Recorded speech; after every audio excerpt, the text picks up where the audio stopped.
पश्चिमी चंपारण जिलाधिकारी दिनेश कुमार राय द्वारा दीप प्रज्वलित कर जनसंवाद कार्यक्रम का शुभारंभ किया गया। शिक्षा, स्वास्थ्य, कृषि, पीएचडी, पथ निर्माण, ग्रामीण कार्य विभाग, पंचायत राज, ग्रामीण विकास विभाग आदि विभागों के जिला स्तरीय अधिकारियों द्वारा ग्रामीणों को विस्तार पूर्वक विभिन्न योजनाओं एवं कार्यक्रमों की जानकारी सुलभ कराई गई। कार्यक्रम से हजारों ग्रामीण लाभान्वित हुए। जनसंवाद में व्यक्त किए सुझाव और प्रतिक्रिया पर जिलाधिकारी ने कहा कि किसानों के हित के लिए सरकार द्वारा बेहतर कार्य किए जा रहे हैं। कृषि सहित एलाइड विभागों के माध्यम से विभिन्न योजनाओं का संचालन किया जा रहा है। इस योजनाओं से हजारों कृषकों को लाभान्वित भी किया गया है। जरूरतमंद कृषक इन योजनाओं से लाभ उठाएं। जिलाधिकारी द्वारा कृषि विभाग के अधिकारियों को निर्देश दिया गया कि कृषकों के हित के लिए चलाए जा रहे योजनाओं का क्रियान्वयन सही तरीके से किया जाए। कृषकों को उर्वरक, कीटनाशक आदि सुलभ तरीके से निर्धारित मूल्य के अनुरूप समय से मिल जाए, इसे हर हाल में सुनिश्चित किया जाए। इसके साथ ही कृषकों को डीजल अनुदान, सिंचाई हेतु विद्युत कनेक्शन सहित अन्य योजनाओं से लाभान्वित किया जाए। उन्होंने कहा कि जनसंवाद कार्यक्रम का आयोजन कर ग्रामीणों से सुझाव एवं प्रतिक्रिया ली जा रही है ताकि सरकार द्वारा संचालित विकासात्मक एवं कल्याणकारी योजनाओं का क्रियान्वयन और बेहतर तरीके से किया जा सके। उन्होंने कहा कि जनसंवाद कार्यक्रम का सफलतापूर्वक आयोजन कराने को लेकर सभी ग्रामीणों एवं स्थानीय प्रशासन को बहुत बहुत धन्यवाद। जिलाधिकारी ने कहा कि जनसंवाद कार्यक्रम के माध्यम से प्राप्त सुझावों एवं प्रतिक्रियाओं पर गंभीरता से विचार किया जाएगा। ग्रामीणों से प्राप्त एक एक सुझाव और प्रतिक्रिया अमूल्य है। ग्रामीणों की समस्याओं का जल्द से जल्द समाधान कराने हेतु सार्थक प्रयास किया जाएगा। उन्होंने कहा कि एक एक आवेदनों का दस्तावेजीकरण कराया जा रहा है। इन आवेदनों का लगातार फॉलोअप भी कराया जा रहा है। जिलाधिकारी ने कहा कि योजनाओं, कार्यक्रमों के क्रियान्वयन में बेहतर कार्य करने वाले माननीय पंचायत जनप्रतिनिधियों, अधिकारियों एवं कर्मियों को सम्मानित भी किया जाएगा। पुलिस अधीक्षक बेतिया अमरकेश डी ने कहा कि किसी भी आपात स्थिति में 112 डायल करें। टीम द्वारा तुरंत स्पॉट पर पहुंचकर कार्रवाई की जाएगी।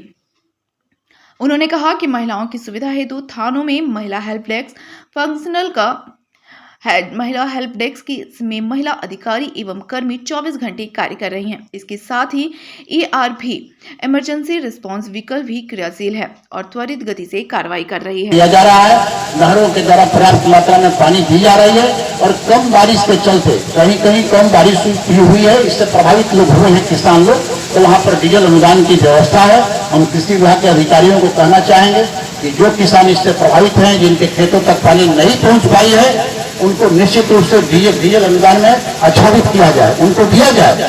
और यदि आपकी अन्य भी कोई समस्या, आपकी एक और समस्या थी जो शिक्षा से जुड़ी हुई थी, तो शिक्षा पर व्यापक रूप से लोगों ने प्रकाश डाला है। आपकी समस्याओं का निराकरण किया जाएगा ओझा जी। और जो भी भविष्य में यदि किसी प्रकार के किसान से संबंधित कोई समस्या आती है तो निश्चित रूप से आप अधिकारियों को बताइएगा, विभाग को बताइएगा, और जो है आप हमें भी बता सकते हैं। इस जन संवाद में आए हुए तमाम लोगों से मैं अपील करना चाहूंगा, यदि जिला प्रशासन से संबंधित, जिला प्रशासन के अधीन विभागों से, विभिन्न विभागों से संबंधित यदि किसी प्रकार की कोई शिकायत है, उनके शिकायतों का त्वरित गति से निष्पादन नहीं किया जा रहा है, उनको अनावश्यक रूप से परेशान किया जा रहा है, आपको लगता है कि सरकार ने जो आपके लिए सहूलियत बनाया है, सरकार ने आपके लिए जो कार्यक्रम बनाया है, जो लोक कल्याणकारी योजनाएं चल रही हैं, यदि आपको कहीं भी कोई संशय की स्थिति है तो किसी प्रकार की संकोच, डरने की कोई आवश्यकता नहीं है। आप सकारात्मक रूप से, जैसे कि आपका सुझाव आया, बहुत ही स्वागत योग्य है, इसी तरह से आप जिला प्रशासन के अधिकारियों से मिलकर, मुझसे मिलकर आप अपनी बातों को रख सकते हैं। मैं आपको विश्वास दिलाता हूं जिला पदाधिकारी के नाते कि आपकी समस्याओं का तत्क्षण निवारण किया जाएगा। आप इसके लिए कोई जनप्रतिनिधि है वही जाकर आपकी बात कहेंगे नहीं, स्वयं सक्षम है। कोई भी किसान है, मजदूर है, युवा है, अपनी बातों को कह सकते हैं। और यदि आपका कायदा का शिकायत है, सुझाव है, सीमा के अंतर्गत है, जो विधि संगत है, तो निश्चित रूप से उस पर सुनवाई होगी, उस पर कार्यक्रम किए जाए। संबंधित हो, यदि आपके विभाग से संबंधित कोई शिकायतें आई है, सुझाव आया है, बातें हुई है और आपने भी बोला है कि हमारे विभाग में ये सुविधाएं हैं आपके लिए, तो निश्चित रूप से इसका अनुपालन होना चाहिए। पढ़ाई लिखाई का तात्पर्य सिर्फ नौकरी को प्राप्त नहीं करना है, पढ़ाई लिखाई कर अपने अभिरुचि के अनुसार कार्य को संपादित करना, अपने मन के अनुसार रोजगार का सृजन करना और समाज में अच्छा कार्य करना, अपने बाल बच्चे परिवार अपने माता पिता पर ध्यान देना, उनके परिवार का विकास करना। यदि परिवार का विकास होगा तो उनका जिला और राज्य के विकास, देश के विकास में भी सहयोग रहता है। और यह काम तभी संभव है जब आप शिक्षा को अपनाएंगे। आप सभी जानते हैं कि शिक्षा जो है वो आपके मानसिक विकास की औषधि है। जिस तरह से रोगी को दवा के बल पर ठीक किया जाता है, विभिन्न बीमारियों को दवा के बल पर ठीक किया जाता है, उसी तरह से शिक्षा की जो समस्या है उसको दूर कर सकते हैं। निश्चित में आने वाला भविष्य आपका सुखद होगा, सुनहरा होगा और आपके व्यक्तित्व का विकास होगा। आपके बच्चे बेहतर करेंगे तो आपको संतुष्टि मिलेगी और एक नए आयाम से जुड़ेगा, एक नई कार्य संस्कृति आपको मिलेगा। आपको लगेगा कि आपके जीवन की उपलब्धियां हैं, आपकी मेहनत की उपलब्धि है कि आपका बाल बच्चा पढ़ करके अच्छा से अच्छा कार्य कर रहा है। और 15 दिनों के बाद आपको बताया जाएगा कि आपको जिस समस्या को लेकर आपका आवेदन पत्र पड़ा था, आपके विचार आए थे, उस पर कौन सी कार्रवाई हुई। मैं निश्चित रूप से आपको विश्वास दिलाना चाहूंगा कि आपके एक एक बिंदुओं का यहाँ पर दस्तावेजीकरण किया जा रहा है, उसका डॉक्यूमेंटेशन हो रहा है। किसी प्रकार की कोई हिचक संशय की आवश्यकता नहीं है कि आपने अपना एप्लीकेशन दिया और आपका एप्लीकेशन गायब हो जाएगा, इस तरह की कोई बात नहीं होगी। बहुत सारे ऐसे भी एप्लीकेशन पड़े हैं या राजस्व से, भूमि विभाग से संबंधित अधिकारियों को बुलाकर मेरा ग्रामीण को डायरेक्शन दिया गया है, उस दिशा में भी हम लोग अनुपालन करेंगे। यदि आपकी शिकायत सही है, उचित है, निश्चित रूप से कार्रवाई होगी। अगर गलत भी होगा तो आपको बता दिया जाएगा कि आपको इस कारण से इसका लाभ नहीं दिया जा सकता है।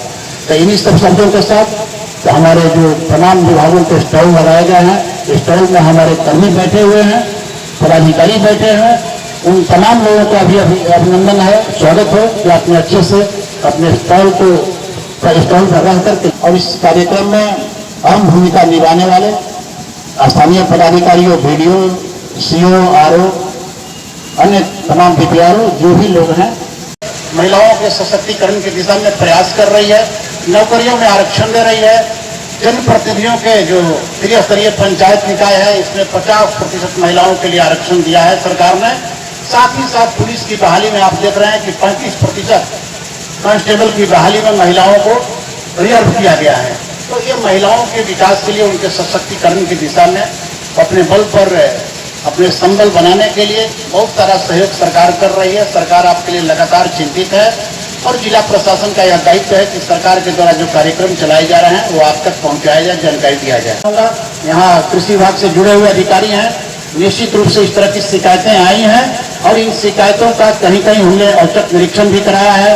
वैसे कालाबाजारियों के ऊपर FIR भी हुए हैं, उनके दुकान को निलंबित भी किया गया है। यदि उर्वरक की और खाद की कालाबाजारी की जाती है तो सख्ती से कार्रवाई उस पर की जाएगी, इसमें कोई दो राय नहीं है। मैं प्रयास करूंगा, कम दिनों से हम लोग इसमें लगे हुए हैं, लेकिन बहुतायत मात्रा में कार्रवाइयां नहीं हुई है। लेकिन मैं इस लोक संवाद के माध्यम से ऐसे लोगों को सूचित करना चाहूंगा, ऐसे लोगों को संदेश देना चाहूंगा कि जो लोग भी कालाबाजारी करेंगे, किसानों को असुविधा होगी, उनके गोदामों में खाद पड़ा रहेगा और जो नाजायज तरीके से बिक्री करेंगे या किसी जो भी महिलाएं हैं जो बेरोजगारी को झेल रही हैं, जिनको बाल बच्चों को पढ़ाना है, आगे बढ़ना है, समाज में प्रतिष्ठा कायम करनी है और अपने आप में जो है अपने को समुचित विकास की दिशा की ओर अग्रसर करना है, वैसी परिस्थिति में कुछ कीजिए, जीविका से जुड़िए, अपना रोजगार धंधा को स्टार्ट कीजिए, निश्चित रूप से अपने बाल बच्चों को पढ़ाइए ताकि कल का जो भविष्य है वह सुनहरा हो।